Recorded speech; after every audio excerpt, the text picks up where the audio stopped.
রাজবাড়ীতে নির্বাচনী প্রচারণার খবর জানাতে সরাসরি যুক্ত হচ্ছেন সহকর্মী দেবাশিস বিশ্বাস। দেবাশিস, নির্বাচনী প্রচারণা কেমন দেখছেন? এছাড়াও ভোটারদের ভাবনা কি, সবকিছু মিলিয়ে একটু জানাবেন। শ্রাবন্তী, আমরা এই মুহূর্তে রয়েছি রাজবাড়ী জেলার বালিয়াকান্দি উপজেলাতে। রাজবাড়ীতে দুইটি সংসদীয় আসন, রাজবাড়ী 1 এবং রাজবাড়ী 2।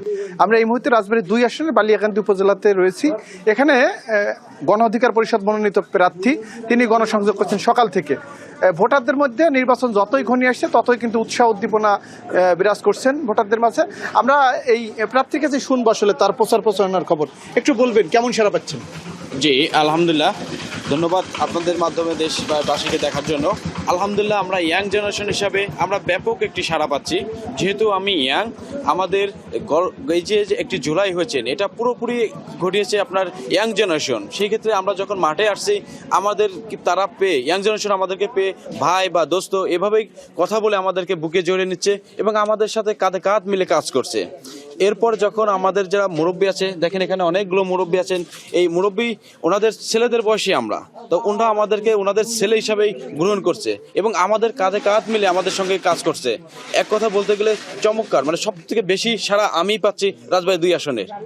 এই যে আপনি বিভিন্ন সময় কৃষি নিয়ে একটি কথা বলে থাকেন, কৃষকদের জন্য আসলে আপনার বার্তা কি? দেখেন, আমাদের রাজবাড়ী 2 আসন এমন একটি জায়গা যেখানে 90% কৃষক, এবং এই 90% কৃষকের জন্য আজ পর্যন্ত এখানে কোনো এমপি বা মন্ত্রী একটা হিমাগার তৈরি করে নাই কৃষকদের জন্য। যার পরিপ্রেক্ষিতে আমরা দেখেছি যে আপনার এখানকার যত কৃষক আছে, এই যে আমাদের সারের বস্তা 1300 টাকা সারের বস্তা, সেটা 2000, 3000, এমনকি 3300 টাকা পর্যন্ত তাদের কাছ থেকে নিচ্ছে। আবার এই কৃষকেরা যখন আপনার কোনো তাদের ফসল বাজারে বিক্রি করতে যাচ্ছে, কালার এক্সপার্ট এবং মাইল্ড অন হ্যান্ডস টেকনোলজি সমৃদ্ধ অরিক্স অ্যাডভান্স ডিটারজেন্ট পাউডার আপনার লন্ড্রি এক্সপার্ট, তখন 2 থেকে 3 কেজি ধলতার নামক একটি প্রথা তারা এই দিতে বাধ্য হচ্ছে। প্রচারণা আসলে আপনি বাধা পাচ্ছেন কিনা, মাঠের যে সমতা সেটি কেমন আছে? আলহামদুলিল্লাহ, অনেক সময় ভালো পাচ্ছি, বাট আমরা খুব হতাশ। ইতিমধ্যে আপনারা জানতে পারছেন যে আমরা একটা গণসংযোগ ছিল এবং আমাদের একটা পথসভা ছিল। আমরা যখন মাঠে গেছি, 2টা গেট ছিল মাঠে, তো আমাকে দেখছি যে অপরিচিত কিছু লোক ওই 2টা মাঠে এসে গেটের সামনে দাঁড়িয়েছিল এবং আমাদের নেতাকর্মী এবং সাধারণ মানুষ যারা ছিল, যারা আসতে যাচ্ছিল, তাদেরকে ভিতরে ঢুকতে দেওয়া হয়নি। এই অভিযোগে কিন্তু আপনারা দেখতে পাচ্ছেন যে তাৎক্ষণিক যে বালিয়াকান্দি থানার যে ইনচার্জ অফিসার ছিলেন ওসি, উনি তাৎক্ষণিক এসে ব্যাপারটাকে মিটেট করছে। তো আমাদের সাথে কথা বলছিলেন যে গণ অধিকার পরিষদ মনোনীত প্রার্থী, তিনি প্রচারণার বাধা দিচ্ছিলেন, তবে ভোটারদের মাঝে ব্যাপক উৎসাহ উদ্দীপনা কিন্তু বিরাজ করছে। শ্রাবন্তী। দেবাশিস, আপনাকে ধন্যবাদ। ঝালকাঠি নির্বাচনী প্রচারণার খবর জানাতে সরাসরি যুক্ত হচ্ছেন সহকর্মী অলোক সাহা।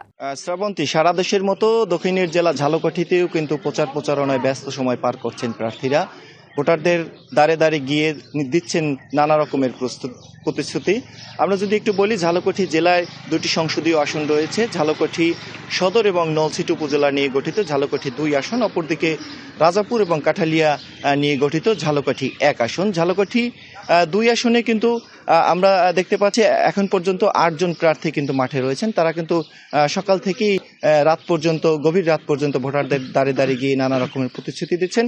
অপরদিকে ঝালকাঠি 1 আসনে রয়েছেন 10 জন প্রার্থী। তো আমরা এই মুহূর্তে রয়েছি ঝালকাঠি শহর এলাকায়। আমাদের সাথে রয়েছেন বাংলাদেশ জামাত ইসলাম মনোনীত প্রার্থী শেখ নেয়ামুল করিম। তিনি সকাল থেকেই কিন্তু ভোটারদের দ্বারে দ্বারে গিয়ে বিভিন্ন রকমের প্রতিশ্রুতি দিচ্ছেন এবং ভোটারদের মন জয় করার জন্য চেষ্টা করছেন। আমরা তার কাছ থেকে একটু শুনবো তার ভাবনা। আপনি নিশ্চয়ই সকাল থেকেই বিভিন্ন ভোটারদের দ্বারে দ্বারে গিয়ে আপনার বিভিন্ন প্রতিশ্রুতি দিচ্ছেন, কিরকম সাড়া পাচ্ছেন? ধন্যবাদ। আমি শেখ নেয়ামুল করিম, 11 দল সমর্থিত এবং বাংলাদেশ জামাতের মনোনীত প্রার্থী। আমি বিএম কলেজ ছাত্র সংসদে নির্বাচিত ছিলাম। আমি ঝালকাঠির মানুষের পাশে ইতিপূর্বেই বিভিন্ন সামাজিক কর্মকাণ্ডে আমি সম্পৃক্ত ছিলাম। ঝালকাঠি একটি অনুন্নত জনপদ। এখানকার কৃষি শিল্প সকল ক্ষেত্রে একটি উন্নতির দিকে এগিয়ে নিয়ে যাওয়ার জন্য অনেক কাজ অসমাপ্ত রয়েছে। তো সেই ক্ষেত্রে এখানকার রুগ্ন শিল্পকে অগ্রসর করা, কৃষিকে প্যাট্রোনাইজ করা, নদী ভাঙনের মতো গুরুত্বপূর্ণ ইস্যু, যেখানে হাজার হাজার মানুষ প্রতি বছর বিলীন হয়ে যায় তাদের বসতবাড়ি, তাদের ক্ষেত্রে তাদের পাশে দাঁড়ানোর বিষয় রয়েছে। সর্বোপরি এখানকার যাতায়াত, শিক্ষা ব্যবস্থা এখানকার স্বাস্থ্য ব্যবস্থা যথেষ্ট সীমাবদ্ধতা রয়েছে। এখানকার মানুষ স্বাস্থ্য সেবার জন্য ন্যূনতম সেবাটুকু এখানে পায় না। অল্প সমস্যা হলেই তাদের অন্য জায়গায় স্থানান্তরিত হতে হয়। এই সকল কিছু নিয়ে আর সর্বোপরি ঝালকাঠিকে একটি ব্যবসা বান্ধব হিসাবে নিশ্চিত করার জন্য সকল রাজনৈতিক এবং সকল সংগঠনের এখানে দায়িত্ব রয়েছে। আমরা তাদেরকে এখানে নিরাপদ একটি ব্যবসা বান্ধব পরিবেশ নিশ্চিত করতে চাই এবং দলমত নির্বিশেষে একটা সুন্দর পরিবেশ নিশ্চিত করতে চাই। আমরা সেক্ষেত্রে আশাবাদী এবং যথেষ্ট পরিমাণে সাড়া পাচ্ছি। শ্রাবন্তী, আমাদেরকে যেমনটি বলছিলেন তার নানাবিধ পরিকল্পনা নিয়ে, এই ছিল আমার কাছে সবশেষ তথ্য। অলোক, আপনাকে ধন্যবাদ।